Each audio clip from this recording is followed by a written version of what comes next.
အားလုံးမင်္ဂလာပါကျွန်တော်အခုရောက်နေ project တော့ So Origin Sukhumvit 105ဆိုတဲ့ project လေးဖြစ်ပါတယ်ဒီ project တော့ Sukhumvit အစိမ်းလိုင်း BDS bearing station ကနေပြီးတော့200 မီတာအကွာဝေးမှာပဲရှိတယ်ဂျိုပွိုင်းကွန်ဒိုလေးဖြစ်ပါတယ်ဒါတော့ top 10 developer Origin ကဆောက်လုပ်ထားတဲ့ low rise condo အမျိုးအစားဖြစ်ပါတယ်ဒီ project model ကိုကျွန်တော်တို့တူလိုက်ကြည့်လိုက်အောင်ဒါတော့ low rise 8ထပ်အမြင့်ရှိတဲ့ condo မျိုးစားဖြစ်ပါတယ်အဲ့ဒါကို building 5ခုနဲ့ဖွဲ့စည်းထားပါတယ်ဗျအဲမှာလူနေဆောင်အနေနဲ့ building A B C D ဆိုပြီးတော့ building ၄ခုပြီးတော့ clubhouse ဆိုပြီးတော့ facility building နဲ့ building 5ခုရှိပါတယ်ဒီ building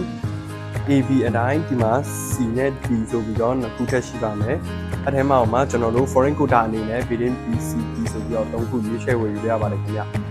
ဒီမှာ8ထပ်အမြင့်ရှိတဲ့အတွက်ပထမထပ်မှာကျတော့အကုန်လုံးက car parking ဖြစ်ပြီးတော့လူနေဆောင်အနေနဲ့ဒုတိယထပ်ကနေပြီးတော့8ထပ်ပြီးရှိပါမယ်ခင်ဗျ facility အနေနဲ့ကျတော့ဒီ building B နဲ့ building C ရဲ့ကြားထဲမှာ swimming pool နဲ့ garden ရှိပြီးတော့တခြား facility တွေကျတော့ share clubhouse မှာရှိပါမယ် co-working space gym yoga room theater room golf simulator meeting room live room ဆိုပြီးတော့ facility အစုံလေးထည့်ရှိပေးထားပါတယ်ခင်ဗျ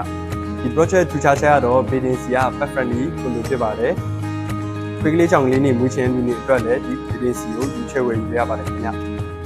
project မှာကျတော့အခန်းဖွဲ့စည်းပုံအမျိုးအစားအနေနဲ့5မျိုးရှိပါမယ်ခင်ဗျာ 24.5 square meter one bedroom ကို၄အောင်2မျိုးရှိမယ်27 square meter one bedroom ဆိုပြီးတော့ one bedroom စုပေါင်း3မျိုးရှိပြီးတော့34 square meter one bedroom plus နဲ့53 square meter two bedroom ဆိုပြီးတော့ဖွဲ့စည်းပုံ5မျိုးရှိပါတယ်အခုကျွန်တော်ရောက်နေတဲ့ဒီအခန်းလေးကျတော့34 square meter ရှိတဲ့ one bedroom plus အခန်းလေးဖြစ်ပါတယ်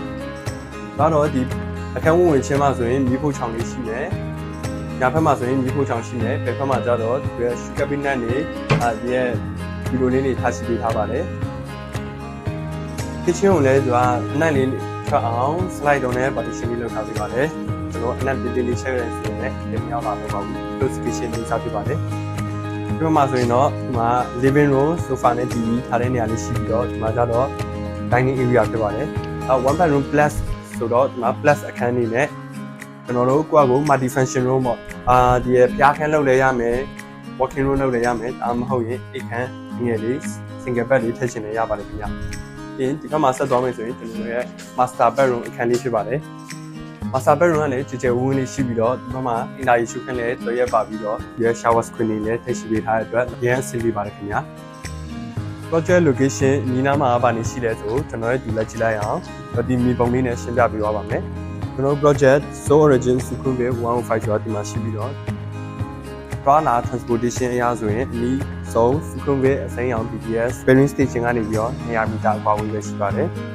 အနီးနားရှိ International School အနေနဲ့လည်း St. Andrew International School, Bangkok Patana, Berkeley International School, Anglo Singapore International School, Well International School စသဖြင့်ကြည့်ပါတယ်ခင်ဗျာ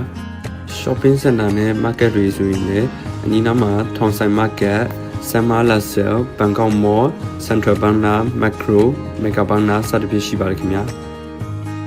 အနီးနားမှာဆိုရင်လည်းနာမည်ကြီး Office Tower, 2 Digital Park, Cloud 11, Bytes စသဖြင့်ရှိတဲ့အတွက် New CBD လို့လည်းတတ်မှတ်တဲ့ area ဖြစ်တယ်လို့လူနေမှုအတင်းတော်ဆုံး area တစ်ခုထဲမှာလည်းဖြစ်ပါတယ်ခင်ဗျာဒီ project ကို starting price အနေနဲ့ 2.81 million ကနေပြီးတော့စတင်ဝယ်ယူရမှာဖြစ်ပြီးအခု Alibaba promotion အနေနဲ့ fully furnished အပြင်ကိုလက်ရှိပစ္စည်း3မျိုးပါလက်ဆောင်ရရှိသွားမှာဖြစ်ပါတယ်ခင်ဗျာ payment plan အနေနဲ့ကျတော့သူက 2.1 ကိုဖြစ်တဲ့အတွက်အောက် payment 30% ပဲအရင်ပေးသွင်းရမှာဖြစ်ပြီးကျန်တဲ့ 90% ကို project ဆောက်လုပ်ပြီးစီးမဲ့အချိန်2028 second quarter မှာပေးသွင်းရမှာဖြစ်ပါတယ်ခင်ဗျာဒီဗီဒီယိုကိုအဆုံးထိကြည့်ပေးတဲ့အတွက်အားလုံးကျေးဇူးများတင်ပါတယ်ခင်ဗျာ